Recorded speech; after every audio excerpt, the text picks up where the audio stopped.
신은 존재한다. 그렇게 말하는 사람들 중에 정말 마음 깊은 곳에서 믿는 이들은 얼마나 될까요?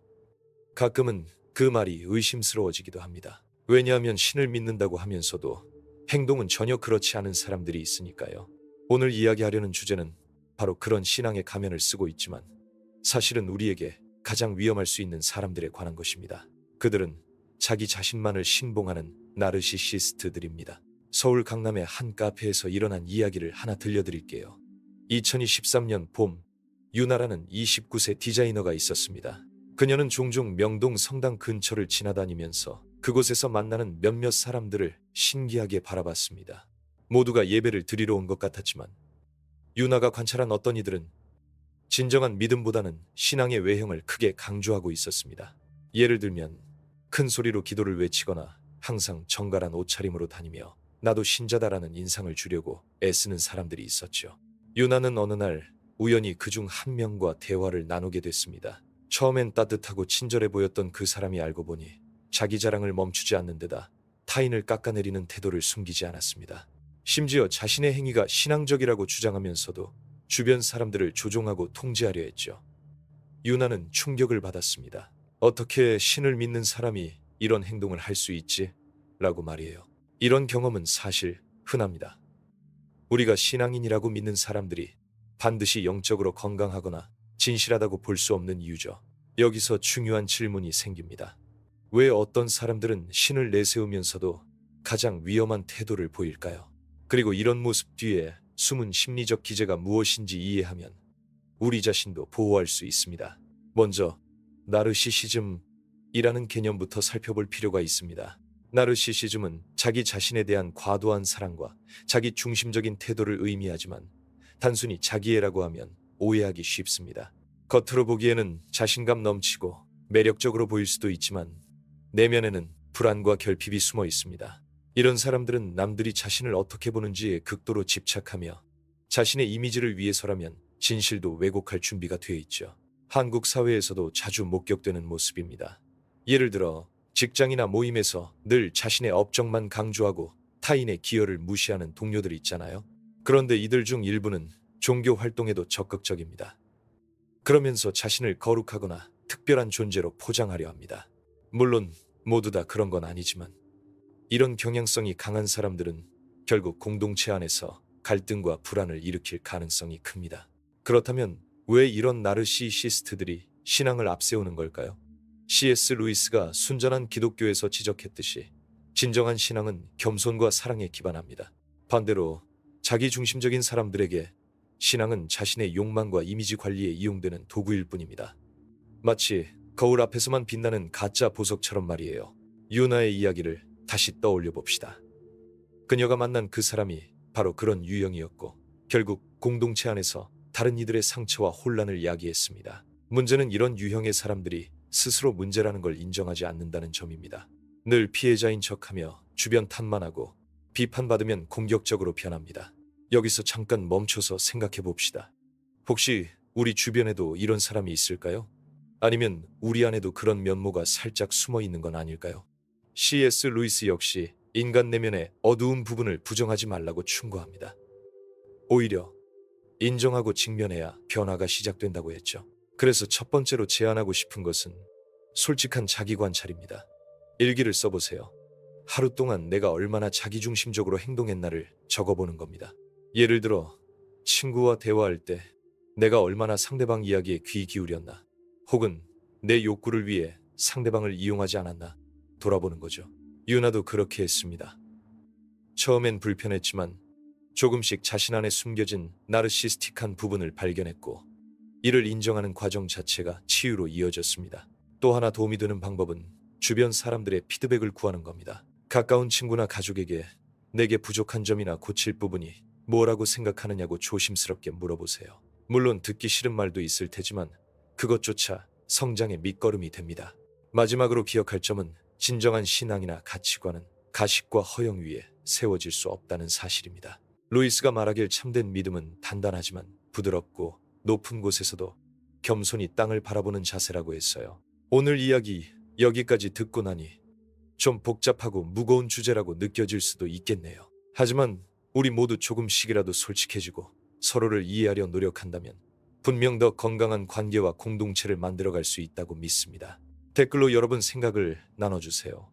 혹시 주변에서 또는 자신 안에서 발견한 그런 모습들이 있다면 함께 이야기해 봅시다. 사람마다 믿음이 다르고 표현 방식도 다릅니다만 우리가 놓치지 말아야 할 것은 결국 우리 마음 깊은 곳에서부터 오는 정직함이라는 점입니다. 그런 면에서 보면 나르시시스트들이 만들어내는 신앙의 그림자는 단순히 그들의 문제가 아니라 우리 모두에게 던지는 질문일지도 모르겠습니다. 우리는 지금 어떤 모습을 보여주고 있나요? 그리고 그 모습 뒤에는 무엇이 숨겨져 있을까요? 유나가 겪었던 상황처럼 누군가의 말과 행동 사이에 깊은 간극이 있는 모습을 마주한다면 당황스럽고 답답하겠지만 한 번 더 살펴볼 용기가 필요합니다. 그리고 혹시 다음번에 비슷한 상황이 온다면 이렇게 해보세요. 상대방이 내게 보여주는 이미지 뒤에 숨어있는 진짜 감정을 상상해보고 동시에 내 감정도 솔직하게 표현해보는 겁니다. 아마 처음엔 쉽지 않을 테지만 반복하다 보면 조금씩 서로에게 더 진실하게 다가갈 수 있을 거예요. 그럼 이제 오늘 첫걸음을 뗐으니 다음 이야기는 조금 더 깊게 들어갈 예정입니다. 사람들이 왜 자기 자신만 사랑하게 되는지 그 심층적인 이유와 우리가 그 속에서 어떻게 균형을 잡을 수 있는지 함께 생각해 볼게요. 그동안 느꼈던 작은 의문이나 경험들도 좋으니까 편하게 댓글 남겨주세요. 같이 이야기하면서 더 풍부한 이해를 만들어가면 좋겠습니다. 끝으로 한 가지 잊지 마세요. 믿음이라는 것은 가끔 혼란스럽고 때론 모순되어 보일 수도 있지만 그 자체로 우리의 인간됨과 닮아 있다는 사실입니다. 완벽하지 않은 우리 모두에게 필요한 것은 우선 진짜를 찾으려는 마음 아닐까요? 더 궁금하거나 이야기 나누고 싶다면 언제든 말씀해 주세요. 저 역시 함께 고민하며 배우고 있으니까요. 이야기를 이어가면서 이제 조금 다른 방향으로 생각해 보려 해요. 첫 번째로 우리가 주목했던 신앙의 가면을 쓴 나르시시스트는 자기 중심적인 성향과 신앙의 외형 사이의 모순에서 비롯된 문제였죠.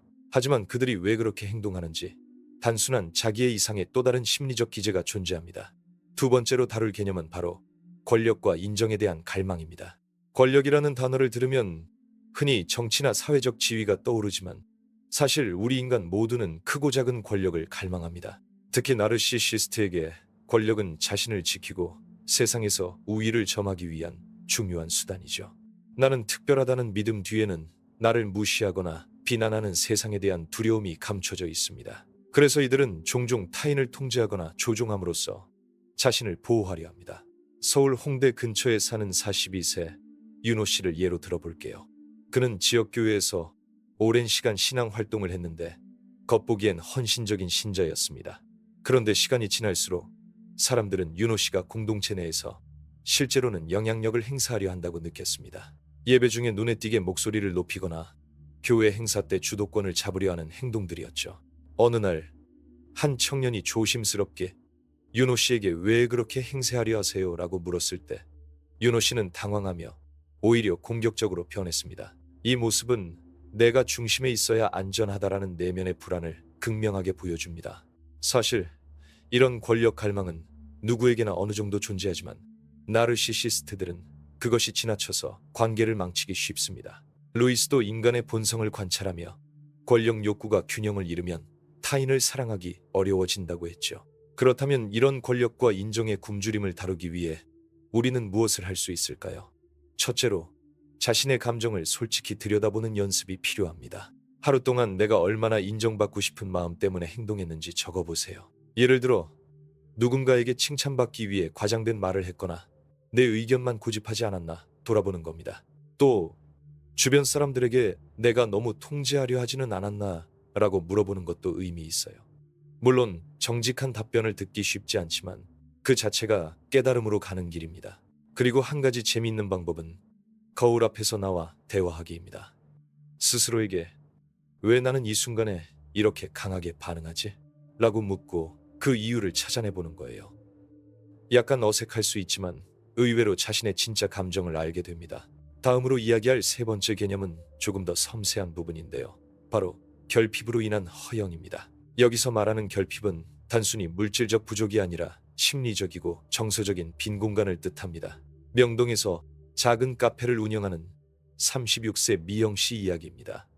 그녀는 항상 SNS에 자신의 일상을 멋지게 꾸며 올렸어요. 성공한 사업가처럼 보이도록 말입니다. 하지만 실제로 미영 씨는 늘 외로움과 불안에 시달렸습니다.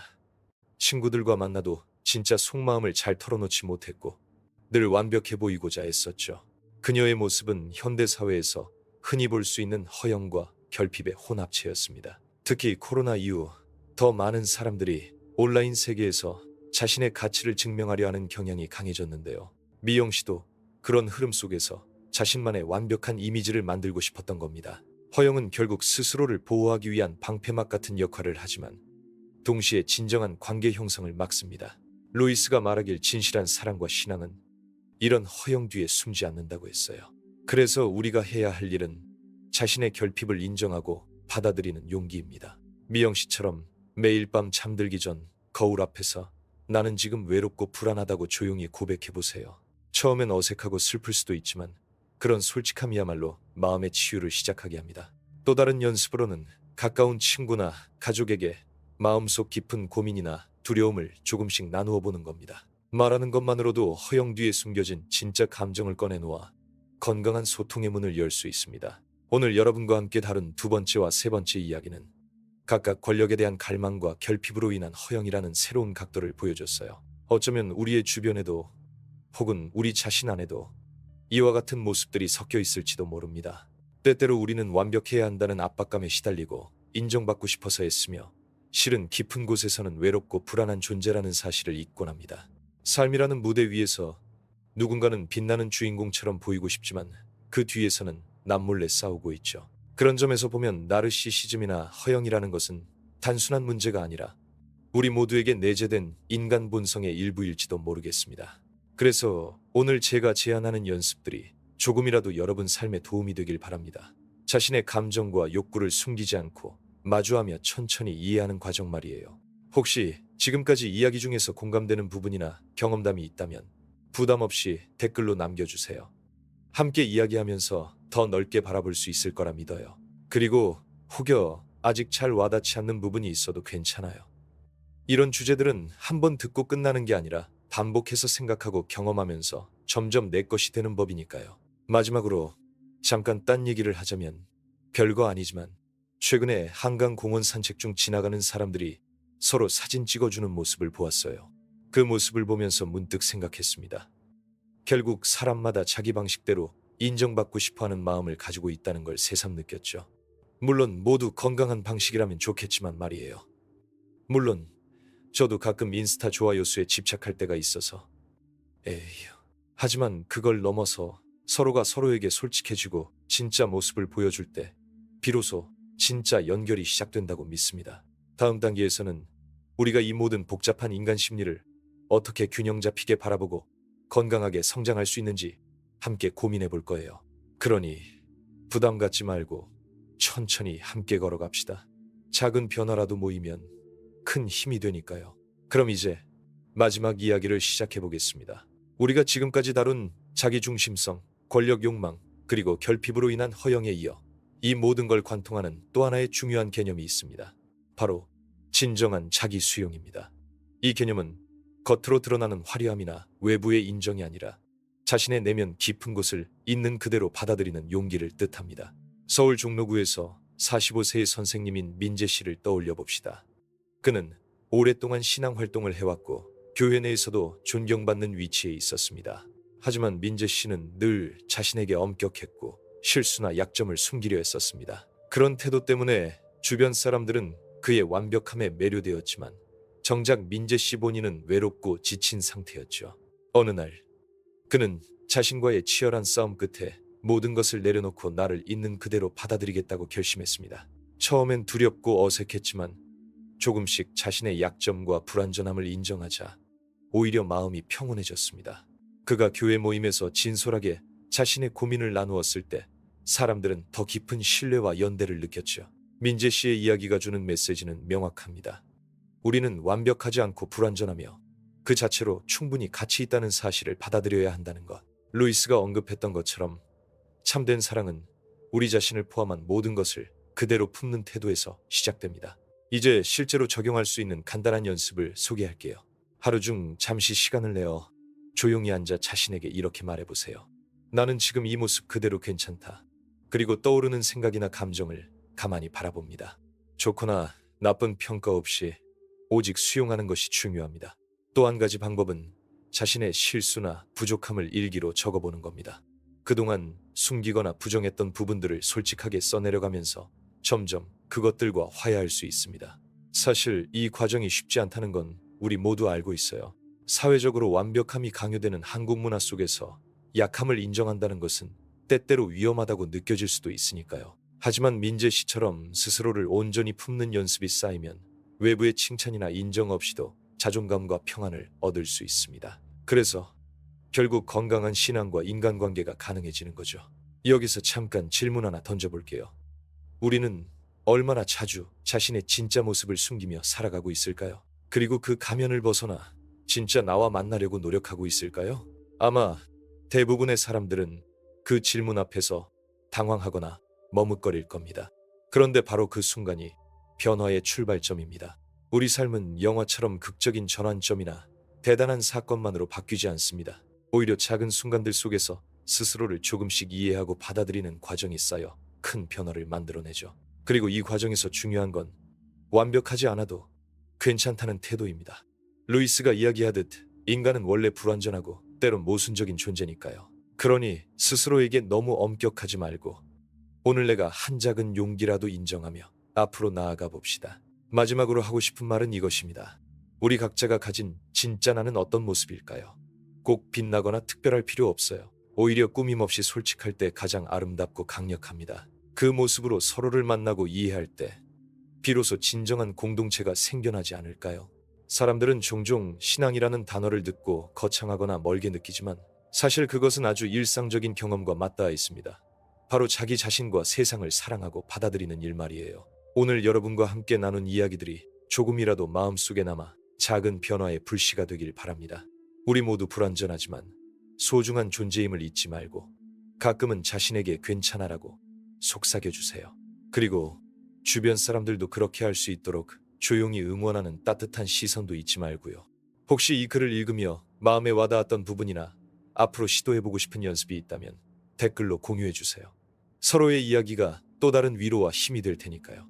끝으로 루이스의 말을 빌리자면 우리가 진정으로 성장하는 것은 자신의 약함과 마주하며 그것마저 사랑할 때입니다. 그러니 오늘부터 조금씩 진짜 나와 만나며 새로운 길을 열어봅시다. 거친 파도 속에서도 흔들리지 않는 단단한 마음으로 말이에요. 감사합니다.